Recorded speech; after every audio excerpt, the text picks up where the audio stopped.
And I was listening to what you were saying earlier about the list of positive aspects. And I can't remember what it was about, but it was about like someone you're having an issue with. And in a relationship, how do you know when you should just move on to another relationship or go out on your own or divorce? Well, here's the thing. First, we want to acquaint you with your vortex and help you to make that your predominant relationship. So when you care about the relationship, the vibrational relationship between you and you, now you're standing on solid ground. And then the relationship of the vortex, or the energy of the vortex, will call you to your best good, to what you are really wanting. It's that easy for us to say thing about just don't leave a relationship from outside the vortex. Make sure you're in the vortex. And when you're in the vortex, you never leave anything. You just go somewhere else. And there's a huge difference between leaving one place and going to another. In other words, it's the difference between lack and alignment. It's the difference between resistance and allowing. So what you're essentially saying to us is, how much should I tolerate and how bad should it get before I go? Mm-hmm. And we say, we would tolerate nothing. In other words, we wouldn't put up with anything. But the most important thing that we want you to hear is, it's not what somebody else is doing to you that's making the relationship not feel good. It's what you're doing to you by making that relationship more important than this relationship, and then resenting that one because it doesn't give you the feedback that you're looking for. In other words, when you're looking to another person to buoy you up, to fulfill you, to reassure you, to adore you, to love you unconditionally, you're asking something from someone that you shouldn't be asking of anyone other than the source within your vortex, because it's not their job to hold you as their singular object of attention so that they're there for you anytime you need them.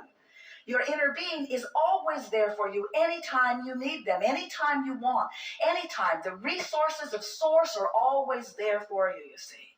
So we think that a whole lot of people, in fact, nearly every person, uses relationships in a really screwy way by asking anyone to be my rock, you're my reason for living, you're my anchor, you're my ball and chain. In other words, free them all, and more important, free yourself from needing them to behave, you see. And we know there are things that go on in relationships, in your relationship, that you don't want, and that no one should ask you to put up with. We just want you to know that you can't get to where you want to be by being mostly aware of what you don't want. So here's how it works. So this troubling relationship is causing you, and has been causing you for some time, to create a really different relationship in your vortex. Every time you are disrespected, a more respectful relationship cues up.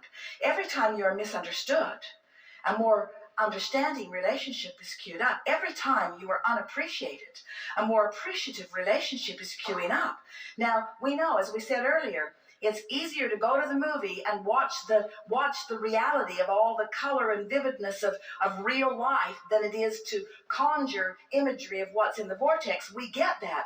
But we want you to understand that there is a vivid, delicious relationship waiting for you that has been carved out of every relationship that you've ever had, that you have access to, but that you have to make a choice, thought by thought, day by day, moment by moment, emotion by emotion. You have to reach for better feeling thoughts. You have to reach for what's here rather than be appalled by what's here. So what you have to do is just sort of put up with it when it's happening, because it's hard to ignore someone who's there. It's hard to ignore something when it's happening. Don't even try. But in those moments when you're not being tested to the fullest, in those moments when you're lying in the privacy of your own mind in bed and you have the ability to conjure thoughts, think about the vortex, not about the better relationship. Think about the vortex. Think about the peace and wonder and fulfillment of the vortex. Because what happens is, you see, you've already done step one. You've already put the relationship you want in the vortex. Now, the more you soothe yourself, the more you allow your vibration to raise, until eventually, it is our promise to you, your vibration will raise to the frequency of your vortex, and then you are a cooperative component to all of the things that you put there, and then the impulse to act will be so strong that you will not be able to deny it. But it won't be a moving away from, it will be a coming home to feeling. Hard to hear when you're all wrapped up in what you don't want. Yeah. So all these words are doing for you is, as you trust Abraham, as you believe in the overall message of the vortex, what we're doing for you here is letting you know that we've seen what's there. We've seen what's there, and you can see it too. And when you do, you'll know what to do. When you see it, you'll know what to do. What's got you down now, and a lot of people say, well, Abraham, it seems like any relationship is better than no relationship. And we say, not really. Not really. But there are a lot of people that feel that way. This is better than nothing. And we say, you are not in a position where you're having to choose something unwanted over nothing. It's something over something, something wonderful over something not wonderful. That's what the choice is.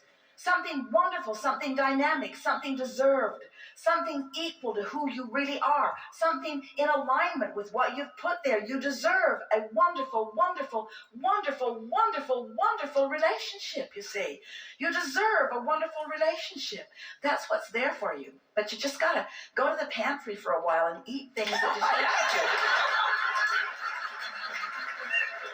I have been. So,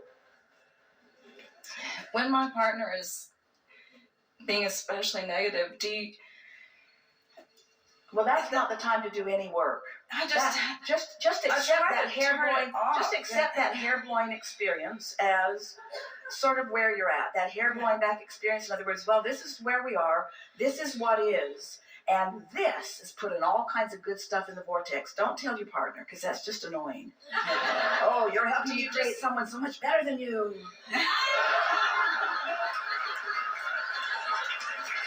Every time you act like that, my life gets better over here. You don't want to say that. Just know it. So, do you just leave the room every time? Do you just Say again? to distract yourself from like this, the ongoing negative stuff? Do you just leave the room every time? You know just what? go into your... You know what's interesting about this? You all watch television with all that stuff going on that's negative without feeling a need to leave the room.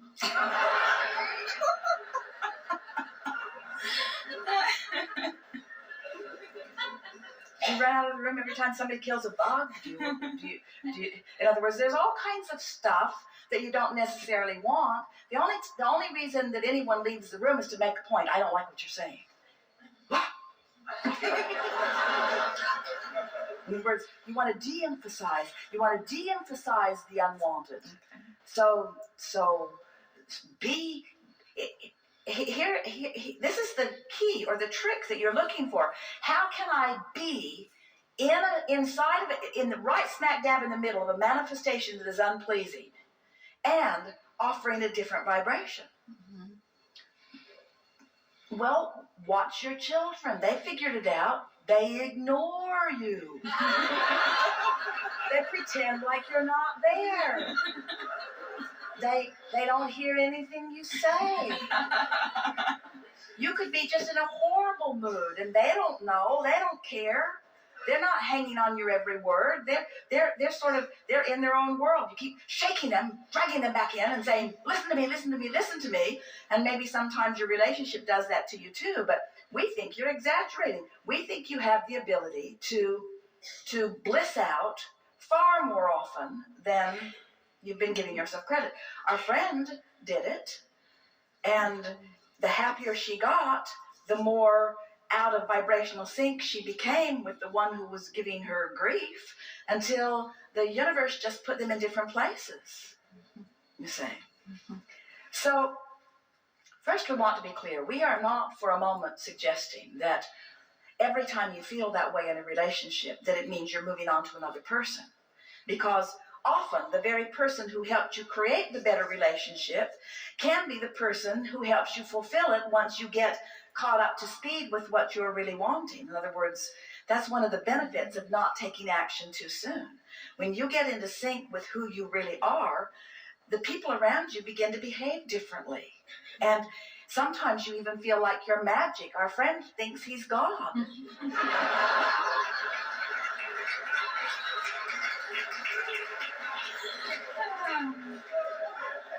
And we do too. In other words, you have such power of persuasion when you get tuned in, tapped in, turned on. Have you ever been in a situation where something happened and you laughed, and because you laughed, everyone else did too, and it sort of blew over? You changed the vibrational dynamics of the situation from your in the vortex attention to it, you see.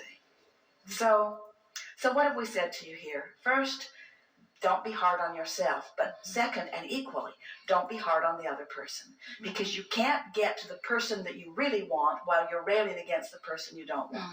You can't get to the behavior that you really want while you're taking detailed notes of what's wrong with what's going on. In other words, you're wanting to deactivate that in your vibration. And we've never known anyone who could deactivate something without activating something else. In other words, you just can't push against what you do not want without making it bigger. So you have to just do your best to withdraw your attention, and that's why you said, should I just leave the room? And we say, unless leaving the room draws more attention to it. If you can leave quietly or leave happily or hear something and go answer it or be on your way to something else, but don't leave in a defiant huff against anything. Because you're not wanting to proclaim to the universe, I'm leaving this, because the universe will say, well, here's some more in another room. You see?